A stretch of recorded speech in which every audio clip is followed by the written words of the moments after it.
Hello everyone, स्वागत है आप सभी बच्चों का इजी प्रेप पर। एक बार फिर से उम्मीद कर रहे हैं आप सबकी तैयारी बहुत ही बेहतरीन चल रही होगी। आप में से बहुत सारे बच्चे ऐसे हैं जो ये जानना चाह रहे हैं कि सर मेरिट इंडेक्स कैसे बनती है और मेरिट इंडेक्स के बेसिस पे कट ऑफ कैसे बनाई जाती है। तो आज की इस वीडियो में हम लोग इन्हीं पॉइंट्स के ऊपर चर्चा करने वाले हैं और मेरिट इंडेक्स के बारे में आपको सारी जानकारी देने वाले हैं। देखिए, सबसे पहले अगर हम लोग बात करें रेलवे की साइड से जो मेरिट इंडेक्स के लिए फॉर्मूला दिया गया है उस पर हम डिस्कशन करेंगे, लेकिन उससे कहीं ज्यादा जरूरी है कि सर अगर हम लोग ये देखें कि रेलवे की साइड से जो स्कोर कार्ड जारी होगा उसमें कौन कौन से पॉइंट्स रहने वाले हैं। तो आपको सबसे पहले वहां पर देखने को मिलेगा total number of question, total number of questions in paper. अब यहां पर क्वेश्चन ये आता है कि sir total number of question paper के अंदर, तो हमें पता है 150 है, 150 नहीं होंगे। कारण क्या है कि बाकी पेपर्स में होता है कि जब आप लोग किसी क्वेश्चन को चैलेंज करते हैं तो ऐसी कंडीशन में या तो उस क्वेश्चन के आंसर को ठीक कर दिया जाता है या फिर उसके बोनस मार्क्स मिलते हैं। लेकिन रेलवे क्या करता है, उन क्वेश्चंस को हटा देता है अगर उसके लिए रेलवे के पास में कोई सॉल्यूशन नहीं होता है। तो 150 क्वेश्चन जो आपको देखने को मिल रहे हैं, जब स्कोर कार्ड आएगा तो हो सकता है वहां पर 148, 147, 145 क्वेश्चन ही आपको देखने को मिले। ये डिपेंड करता है कितने क्वेश्चंस को चैलेंज किया गया है और वैलिड चैलेंज कौन कौन सा रहा है। तो ये 150 में से कितने क्वेश्चन बचेंगे, सबसे पहले तो आपको ये बताया जाएगा स्कोर कार्ड के अंदर। दूसरी चीज, नंबर ऑफ क्वेश्चन अटेम्प्टेड, आपने कितने क्वेश्चन अटेम्प्ट किए, नंबर ऑफ क्वेश्चंस अटेम्प्टेड, आपने कितने क्वेश्चन अटेम्प्ट किए हैं। मतलब मान लीजिए कि आपने 150 में से 110 क्वेश्चन अटेम्प्ट किए थे, लेकिन दो क्वेश्चन रिमूव हो गए, वो भी आपने अटेम्प्ट कर रखे थे। तो यहां पर तो हो जाएगा 148 और यहां हो जाएगा 108। वो दो क्वेश्चन पिक्चर से पूरी तरीके से गायब हो जाएंगे। उसके बाद में अगर हम लोग देखें यहां पर, तो number of correct answer, number of correct answers, कितने आंसर आपके सही रहे वो वहां पर लिखा होगा। उसके बाद में number of wrong answers, number of wrong answers, कितने आंसर आपके गलत हुए वो भी वहां पर लिखा होगा।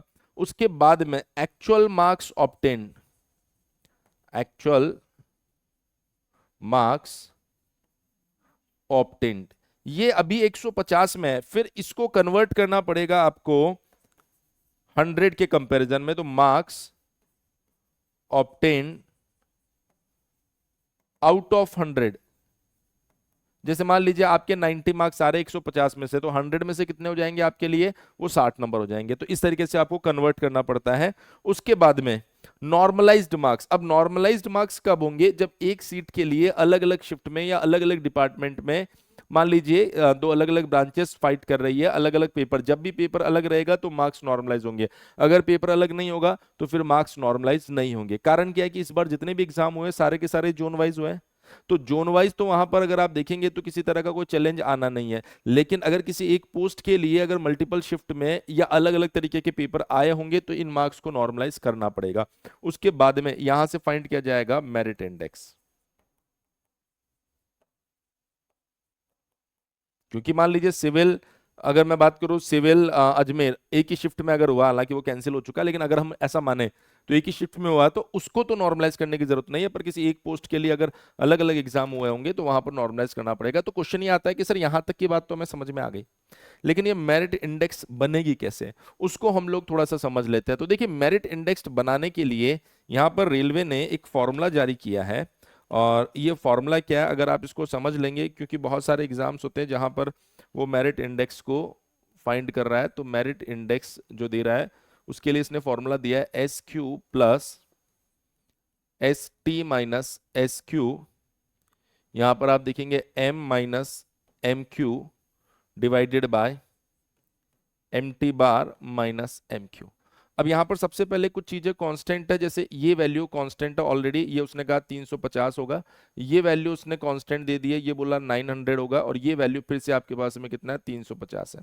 अब उसके बाद अगर हम लोग बात करें इस M जो आपका यहां पर दिया गया है, ये आपके मार्क्स को बता रहा है जो अभी आपने फाइंड किया है। M जो आपने, ये वो मार्क्स 100 में से जो आपने फाइंड किया ना, वही है ये। सर एम क्यू क्वालिफाइंग, अगर मान लीजिए आप यूआर से हो तो आपके लिए क्वालिफाइंग 40% होता है, तो 40 आपके लिए क्या हो जाएगा, क्वालिफाइंग। और उसके बाद में आता है एम टी। तो हमने कहा सर एम टी क्या है, ये आपका 0.1% स्टूडेंट्स का, जो टॉप 0.1% स्टूडेंट है उनका एवरेज फाइंड किया जाएगा, या जो टॉप 10 स्टूडेंट है उनका एवरेज फाइंड किया जाएगा। दोनों में से जो भी ज्यादा होगा वो इसे माना जाएगा, और उसको 100 में भी कन्वर्ट किया जाएगा। ध्यान रखना, जैसे मान लीजिए कि मेरे आउट ऑफ 150 90 मार्क्स आ रहे हैं, तो अगर ये 90 मार्क्स आ रहे हैं तो मैं इन 90 मार्क्स को कन्वर्ट करूंगा सबसे पहले, ये 150 में से अगर है तो इसको कन्वर्ट करूंगा मैं किससे, 100 से। तो जब मैं इसको 100 से कन्वर्ट कर रहा हूं तो ये साफ साफ पता चल रहा है कितना आ रहा है सर, 60 आ रहा है। तो ये 60 मार्क्स मेरे पास आउट ऑफ 100 है। अगर मैं मेरिट इंडेक्स फाइंड कर रहा हूं तो ये बन जाएगा 350 प्लस 90, सॉरी 900 माइनस, और यहां पर हमारे पास में आ रहा है 350, और यहां पर आ रहा है आपके पास में एम मार्क्स कितने मिल रहे हैं मुझे, 60, और एवरेज यूआर के लिए क्वालिफाइंग 40 यहां पर आ जाएगा। अब टॉप 10 का अगर आप देखें जो एवरेज है वो कितना मानेंगे आप, तो मैंने कहा आप 90 मान सकते हैं, 85 मान सकते हैं, 80 मान सकते हैं, जो आपको सही लगे। मैंने कहा चलिए, मैंने एक वीडियो में 90 मान के भी बताया, तो आज 85 मान के बता देता हूं, और ये हो गया 40। इसको अगर मैं सॉल्व करता हूं तो ये वैल्यू कितनी आ रही है, थोड़ी सी कैलकुलेशन आप लोग भी देख लेना, मैं जस्ट और जस्ट आपको फाइंड करना सिखा रहा हूं कि कैसे एक्चुअल में इसको फाइंड किया जाता है।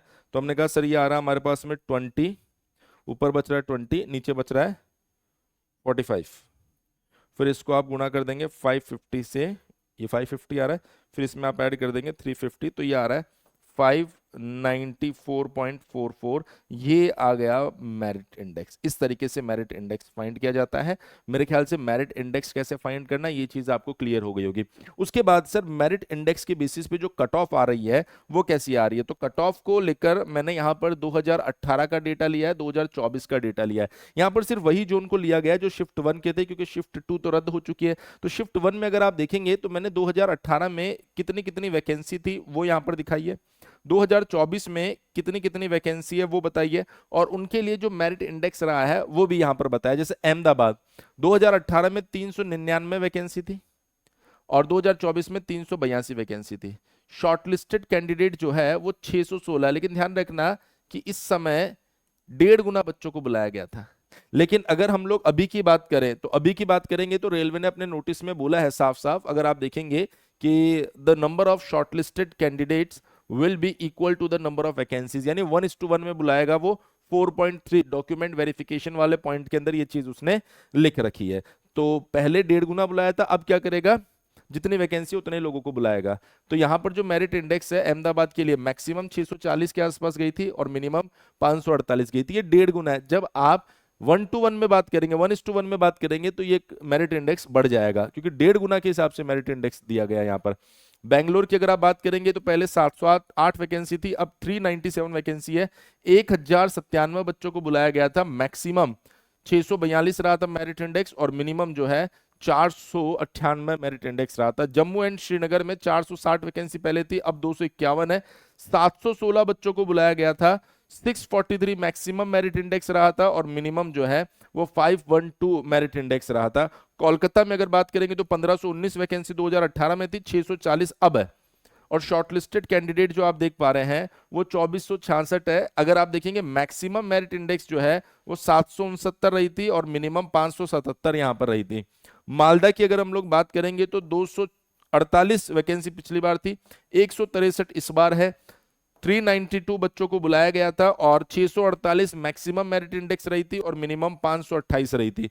उसके बाद अगर आप मुंबई की बात करेंगे तो 1544 वैकेंसी थी, अभी 1377 वैकेंसी है। 2357 बच्चों को बुलाया था, 640 मैक्सिमम मेरिट इंडेक्स है, और 563 मिनिमम मेरिट इंडेक्स रही थी। रांची की अगर आप बात करेंगे तो 365 वैकेंसी पहले थी, 167 अभी आई है।